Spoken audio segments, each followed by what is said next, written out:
Hey girl. So here I am from my bathtub. Felt divinely led here to obviously give you this portion of the course from my tub. So truth is, I'm in the pre-ovulation part of my cycle and I'm just feeling really, really good. And I was writing down some things and I just felt I need to get this energy behind the video for this content, because that is my main goal, right? I want every single one of these videos to be fed to you guys from a real authentic energy, right? So when it comes, I'm fucking riding that wave. So it came and I'm like, let me go take a bath and get ready, and my son just laid down for a nap, so I'm like, I'm just gonna fucking do it from my tub, right? I'm gonna come to you guys in all my phases, just like the moon has its phases, us as women, we have our phases, and I appreciate this space to be vulnerable and just open up and like really just be me here. So yeah, let's talk about Peri Kids, right? So for me, when I got my period, I don't even remember the exact day, right? It was somewhere between 11 and 13, like the typical age a lot of girls get theirs. And the fact that I can't remember the day is just shows you how much of a disconnect I had, right? Physically, and then with like emotionally, and how it affected like my spiritual and energetic body, like not even like a fucking thought, right? I was just so disconnected from it. And when I first got my bleed, like I knew about periods. Obviously, you know, I had a mom who bitched about it every month, and I had, you know, the societal things that were already starting to pop up with my peers in that age group. But when I got it, I remember like, oh shit, like, am I something wrong? Like, did I hurt myself? And then I like obviously came to the conclusion like, oh, this is me starting my period. And I like wrapped up toilet paper. I used it as a fucking pad. And I didn't tell my mom about my bleed until my second cycle. So once it came back the following month, I'm like, yo, mom, I started my period. And, you know, I got like a box of pads and a slap on the back, like, welcome to womanhood, or welcome to hell, or like some play out of that was basically my story. And from like, you know, just conversating with my girlfriends and like people, like that seems to be the regular. Again, that's that toxic, wounded, societal bred way we were officially initiated into our bleed. We're like, ha, welcome to being a woman. This sucks every month. You're gonna get this inconvenience and bleed from your crotch and all this, like, you know, we automatically start to associate this natural part of our being as disgust and as an inconvenience. And like, it's so fucked up, right? It's like, how can we be taught right away to hate a natural part of our, such a beautiful part too, but such a natural part of our anatomy, of our body, right? So connecting to the moon, right? It's so hard to grasp, because just like our bodies breathe naturally, right? Our connection as women to the moon is so natural. It's so almost like breathing. It happens on its own, that we don't see a tangible evidence of it, right? But it's happening. We're being affected in our moon cycles, in the way that we connect and intertwine with the moon. I mean, it's just like when us women come together, you know, and periods sync, and that shit's real, and that shit happens without our conscious doing, right? It just happens. And that's the power of the moon, right? And this isn't new. This is back way back, right? Tribes and villages used to honor the woman's bleed, right? They would have like red tents, or like little sacred houses, or little sacred areas that when the women of the tribe, who were usually synced up, would go, and they would like bleed together, and they would rest, and they would rejuvenate, and they would take time away from doing the work and supporting the village and doing their dues. And the village would anxiously fucking wait for them to come out, right? Because they knew when they came out, they were gonna come out rejuvenated, ready to go, with divine insight and with answers and with, you know, solutions to the problems, right? So the whole village like waited on it, and it was this sacred time, right? And then again, patriarchal society and this toxic wounded masculine begin to shift and shape it, and then we're like, ew, that's unsanitary, bleeding together in a group, and blah, blah, let's just keep the women apart and tell them that their blood is disgusting, you know. Like, it's that's what's happening. So that's obviously a little different than what's happening now, right?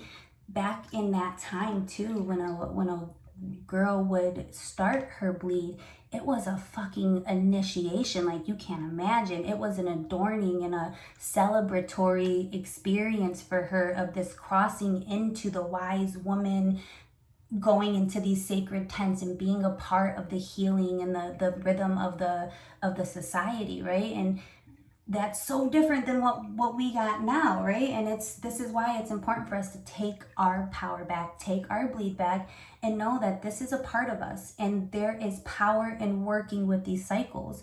And the first part of us even just being here right now and talking about it and making it okay for us to conversate about it and work through these, these cycles and these phases as a collective of women. This is where the healing starts. So a lot of the masculine, that toxic masculine energy, wants us to control it and keep it under wraps, and birth control and all these hormone things that help us numb the feelings, the physical manifestations of our bleed and of our cycle, that are showing us signs into what our body needs, showing us signs into what our mind needs.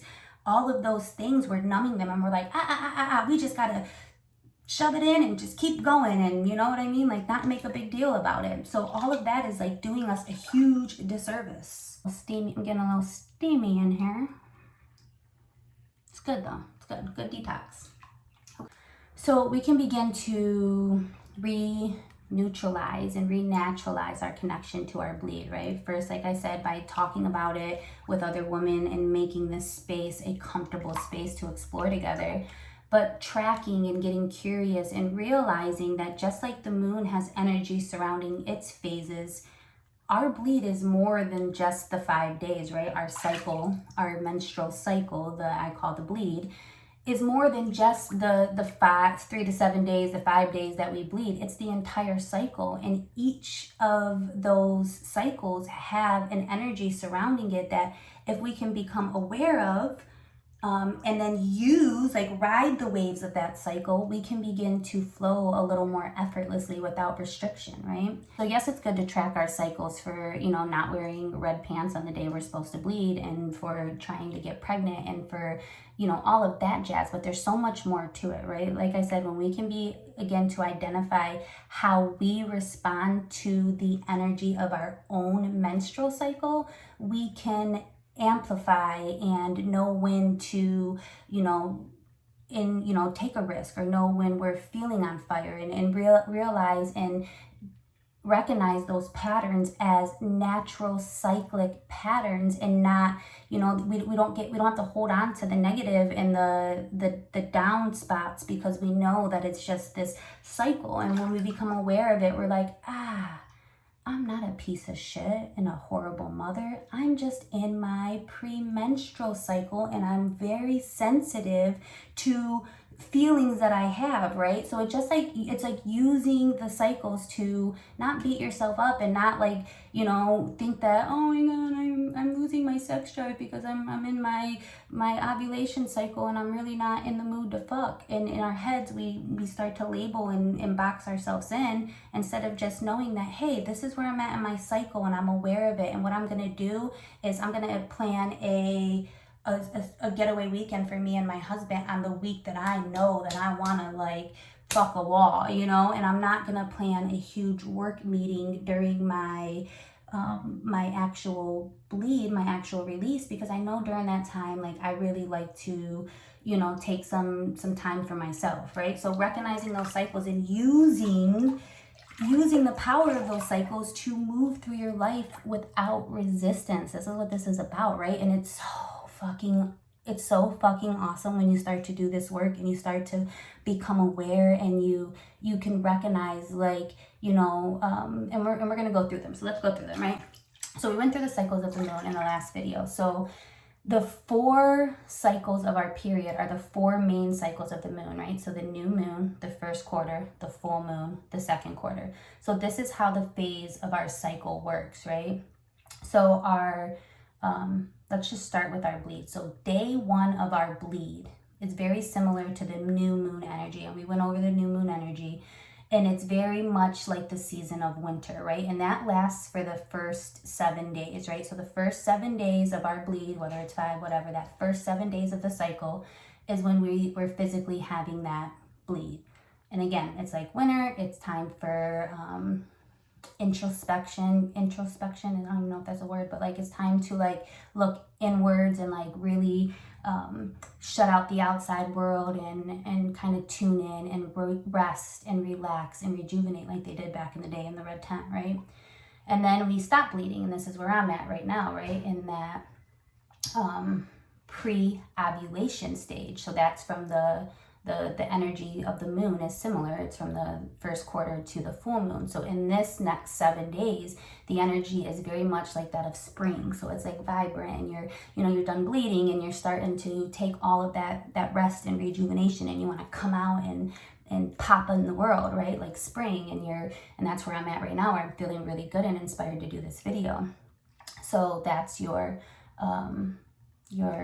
pre-ovulation phase, right? And then the full moon to the second quarter moon, this is the ovulation phase, and this is where we're like the summer months. That's when we're full and we're like fucking queen of the universe, and our energy is really heightened, and that's like the real fertile time that our bodies is most fertile. We're more open to receive. We're in this really like this really divine energetic space. Like this might be the time where you like go to the gym and you're like kicking ass at the gym, and you go to the dance floor and you like get real freaky with your lover. Like you have this real innate connection to your and this is when you clear the wounds and things, these connections will become. But you might start to notice now even subtly the difference here in your life, right? And then we have our premenstrual, the PMS portion of our cycle, which we all pretty much know about it. That's where you probably had someone ask you like, are you on your period? Like one of those, because during this phase, it's like the fall phase, right? From the last quarter moon to the new moon, this phase is really about we're prepping for our bleed, we're prepping for that new seed, and it's a heightened sense, right? This is where I used to call my Banquiqui stage, because we don't have a filter for bullshit. We're just very sensitive, and it's kind of like magnified. So like I said, where you might feel like I really want to just hang out with my kids today, but I don't have the energy. But instead, in this phase, you might turn that into, you're a horrible mom, get up and hang out with your kids. But if you're aware of the cycle and you're like, yo, I'm in this space of like needing to rest and needing to you know what I mean? So this is where a lot of feelings are intensified, and it can be a magical time too, right? So I'm not saying like have a full-on conversation with your husband or talk to your boss about something that's bothering you during work during this cycle, right? Because we're sensitive, and that's the cycle where we're more likely to cry and more likely to ramble and not really be able to get a hold of our emotions. So use that time for, again, that introspect, how do I feel? And even if the feeling's exaggerated, because most times during the cycle, you may be a little more sensitive to where your husband wants to go hang out with his friends, and you're like, you don't love me, like that's what it does. This cycle intensifies our emotions, and because we're more sensitive, we're tied to those, sensitive emotions. So being aware of that cycle, right?